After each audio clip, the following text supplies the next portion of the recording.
He'll do great things, that boy. That's what the village people said about him. Strong, coordinated, talented, smart and charming, the young man felt as though he could become anything he wanted. He stood tall with his shoulders back, and his blue eyes spoke of a steady self-confidence held deep within him. His body was strong, built tough through hours of intensive sword training. After endless hours of sword practice, he began to stroll through the village, back to his home. A number of girls waved to him as he walked by, and he politely waved back. Upon arriving home, he began sharpening his swords, ready for training the next day. Suddenly, a spirit appeared behind him, calling his name. The young man spun around, ready to attack, only to find an incredibly plain-looking spirit floating harmlessly in the center of his room. Neither male nor female, the spirit held an entirely blank expression, neither happy nor sad, as though there was no emotion inside of it whatsoever. The spirit spoke, "Jean of Furthershore, I am the spirit of seeing." The young man stood, facing the spirit confrontationally. "What do you want?" he said, drawing his sword. The spirit remained completely unafraid. "Only to show you my powers. I can show you anything you can possibly imagine, for I am the spirit of seeing," the spirit replied plainly. The young man observed the spirit carefully. It continued to float passively in the air and seemed to pose no threat. "You can show me anything, huh? Show me the stables of Furthershore," the young man said curiously. The spirit blew a puff of smoke, and inside the smoke, the stables could be seen clearly. The image of the stables hung in the air for several minutes before disappearing. The young man smiled. "How interesting," he thought to himself. Another idea immediately came to his mind. "Show me the most beautiful girl in the world," he suggested, with a smirk on his face. Without a word, the spirit blew another puff of smoke, and in it appeared the most beautiful girl the young man had ever seen. Her long, dark hair lay delicately over her pretty head. She had big, piercing brown eyes, a delicate nose, and plump lips. One hand lay perfectly on the hips of her gorgeous, hourglass figure.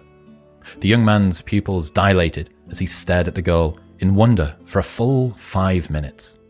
Remembering where he was, he cleared his throat and composed himself once again.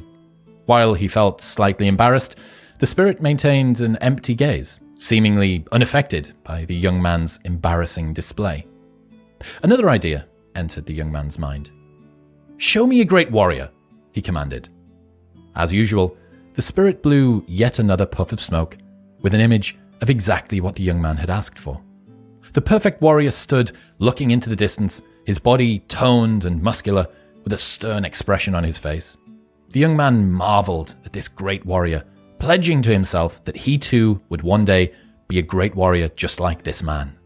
The young man had had enough. "You may now leave, spirit. I have seen enough," he said, dismissively, as he went back to sharpening his swords. The spirit of seeing spoke without emotion. "I shall remain here, in the corner of your room, ready to show you my powers on your command."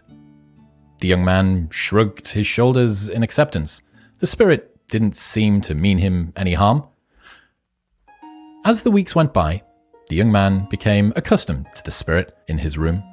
He used it to see the weather of the day, to see what his friends were doing, and he even started looking at beautiful girls with their clothing removed. After all, the spirit of seeing would show him anything he wanted. The weeks turned into months. He started leaving his sword training an hour early, and then 2 hours early, and then 3. For the spirit of seeing was far more stimulating than dull, repetitive sword training. The girls in the village waved, but the young man stopped waving back. They were plain, he said to himself. One day, he would find a girl as beautiful as the ones he watched through the spirit, he thought. He began using the spirit to watch great battles. He cheered aloud as his favorite hero turned the tide of the skirmish at the very last minute, watching with eagerness, thinking that one day soon, he would lead his own army into battle. He thought of these battles while he practiced his sword work. He even began reciting lines he had heard his favorite hero speak as he swung. And he would leave training after just a few hours, to rush home and watch a great battle. Not before seeing more beautiful naked girls, of course. A year passed, and the girls in the village had stopped waving. Some had wedded a husband. Most could be heard screaming the name of another boy in the village from the archery range each evening. Apparently, he was skilled with a bow. The young man cursed and muttered under his breath, something about real warriors not attacking from afar. He now trained only for a few short hours, and some days he would skip training altogether. He would walk at a quick pace through the village to get home, uninterested in exchanging pleasantries with the village folk. He had begun using the spirit to watch a number of beautiful naked women perform sexual acts on one another. It seemed now that a single naked woman was no longer interesting. His admiration for his favorite hero had turned into jealousy. He would watch the hero defeat enemy after enemy, the gap between himself and the hero seeming to loom ever larger. He could no longer run much of a distance. His shield felt heavy.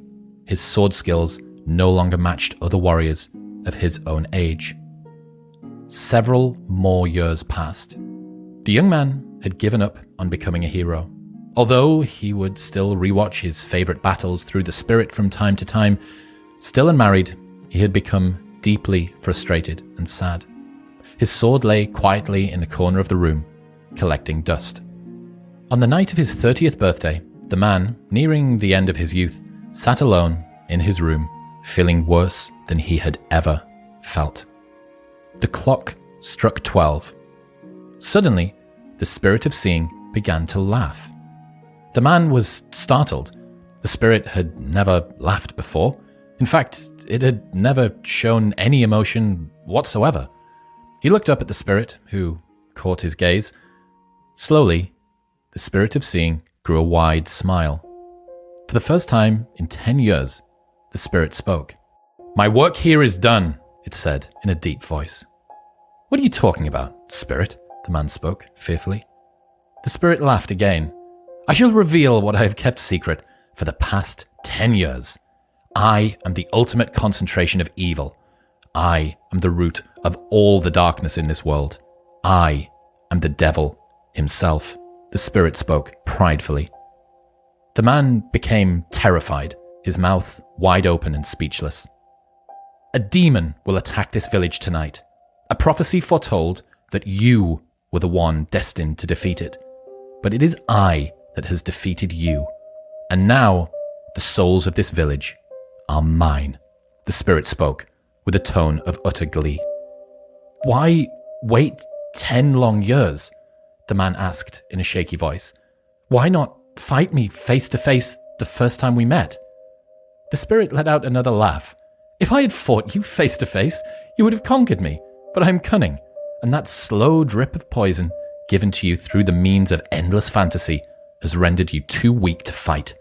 And now, this village is mine." The man could do nothing other than slowly sit down. A deep, dark pain settled inside his stomach, one that he knew would never go away. Only the devil himself could inflict the deep, tormenting, inner anguish he felt pulsing through his mind. The torture in his mind was too much to bear. He needed something to quell the pain. "Can I see those beautiful girls just one more time?" A wide grin grew across the devil's face. "Always."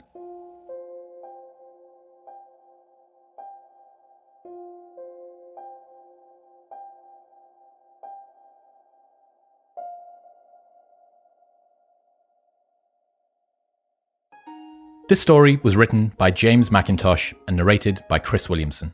You can find more of our content by checking out the links in the description.